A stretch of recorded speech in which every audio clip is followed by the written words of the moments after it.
गोस्वामी तुलसीदास जी ने जहाँ संतों की वंदना की है वहीं असंतों की भी वंदना की है। और रामचरितमानस में विशेष रूप से दुष्ट प्रकृति वाले लोगों का विशेष वर्णन है।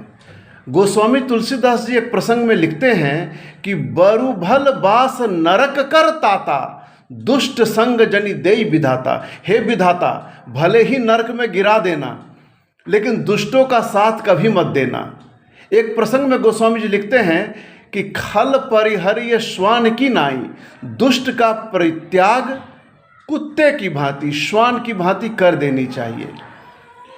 क्योंकि दुष्ट कब धोखा दे, वैसे ही एक दुष्ट की कहानी सुनिए, काल नेमी। ये मारीच का बेटा था, वही मारीच जो माया स्वर्ण हिरण बना, मृग बना, और भगवान श्री रामचंद्र जी उसके पीछे भागे और माता सीता जी का अपहरण हुआ। उसी का बेटा काल नेमी। श्री लक्ष्मण जी को वीरघातनी लग चुकी थी। भगवान राम बानरी सेना सहित शोकाकुल थे। हनुमान जी को पता लगा कि लंका में एक वैद्य है जो उपचार कर सकता है, तो घर सहित उस वैद्य सुखेन को ले आए रामादल में। सुखेन ने कहा कि इनका बचना मुश्किल है, सिर्फ एक ही संजीवनी बूटी इन्हें बचा सकती है जो हिमालय पर है, और वहाँ जाना असंभव है। हनुमान जी ने कहा, जय श्री राम, प्रभु का नाम लेके मेरे लिए कुछ भी असंभव नहीं है। मैं उड़ा और हाजिर हो जाऊंगा अभी कुछ क्षणों में।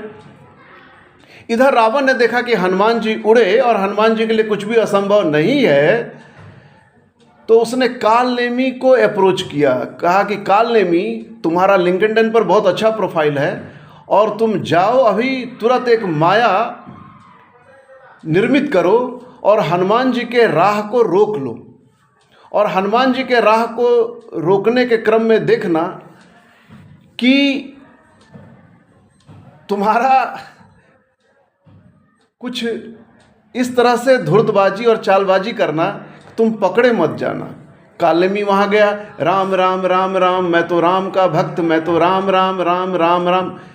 तो हनुमान जी ने देखा कि कोई राम भक्त है। हनुमान जी उतरे, उन्होंने कहा कि कोई जलाशय है तो बताओ, थोड़ा मैं विश्राम कर लूँ महात्मा। तो उसने कहा कि इशारा किया, मौन व्रत धारण। कुटिल लोग जो हैं सो तो बहुत ही भयंकर चालबाज किस्म के होते हैं। तो वहाँ मकरी थी। मकरी ने कहा कि हनुमान जी, ये भयंकर दुष्ट राक्षस है, आपने मेरा उद्धार किया, जाइए उसका उद्धार कीजिए। हनुमान जी आए, बोले कि महात्मन अब अपनी गुरुदक्षिणा लीजिए। हनुमान जी ने अपने लाल पूंछ से उसके गर्दन में लपेट कर धराम, और हनुमान जी पुनः उड़ चले।